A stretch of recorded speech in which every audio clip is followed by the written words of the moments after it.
और डरावने जंगलों के बीच एक ऐसा गांव था जहां सूरज ढलते ही जिंदगी थम जाती थी। उस गांव का नाम था कालपुर। दिन में यह गांव बिल्कुल आम लगता था, लेकिन जैसे ही शाम होती पूरा गांव सन्नाटे में डूब जाता। लोग कहते थे कि सूर्यास्त के बाद कालपुर में कदम रखना मौत को दावत देने जैसा है। जो भी वहां गया वह कभी वापस नहीं लौटा। एक दिन शहर से आया एक युवक जिसका नाम अमन था, अपनी बाइक से सफर कर रहा था।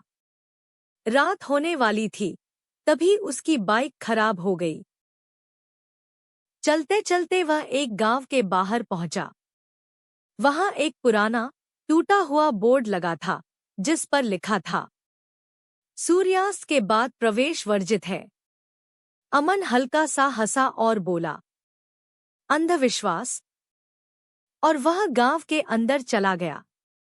जैसे ही उसने गांव में कदम रखा, हवा अचानक ठंडी हो गई। चारों तरफ टूटे हुए घर, खुले दरवाजे और भयानक खामोशी थी। न कोई आदमी, न कोई जानवर, बस सन्नाटा। तभी अचानक उसे दूर से घुंघरुओं की आवाज सुनाई दी। अमन का दिल जोर से धड़कने लगा। वह धीरे धीरे पीछे मुड़ा। उसकी आंखें डर से फैल गईं।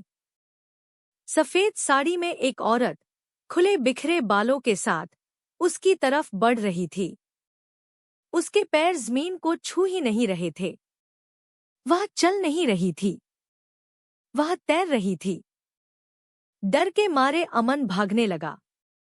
भागते भागते वह गांव के बीचों बीच बने एक पुराने कुएं के पास पहुंचा। वहां एक बूढ़ा आदमी खड़ा था। उस बूढ़े की आंखें बिल्कुल खाली थी। उसने भारी आवाज में कहा, बेटा, यहां से भाग जाओ। अमन ने कांपती आवाज में पूछा, यह गांव ऐसा क्यों है?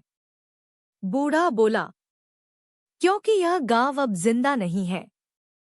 उसने बताया कि सालों पहले कालपुर में भयानक आग लगी थी। पूरे गांव को जिंदा जला दिया गया और उसी कुएं में औरतों और बच्चों को फेंक दिया गया था। उनकी आत्माएं आज भी यहीं भटकती हैं। इतना कहते ही हवा तेज चलने लगी। चारों तरफ भयानक आवाजें गूंजने लगी। अचानक वही सफेद साड़ी वाली चुड़ैल सामने आ खड़ी हुई। जब उसने अपना चेहरा उठाया तो वहां आंखें नहीं थी, सिर्फ काला अंधेरा। जमीन कांपने लगी। जली हुई आत्माएं चारों तरफ से निकलने लगी। अमन चीखते हुए भागा, लेकिन रास्ते बंद हो चुके थे। उसकी आखिरी चीख पूरे जंगल में गूंज गई। और फिर सब शांत हो गया।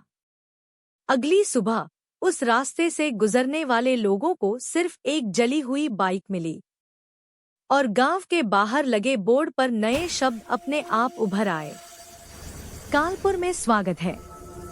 आज भी अगर कोई रात में उस रास्ते से गुजरता है तो हवा में एक आवाज सुनाई देती है, मत आना, यहाँ कोई जिंदा नहीं है।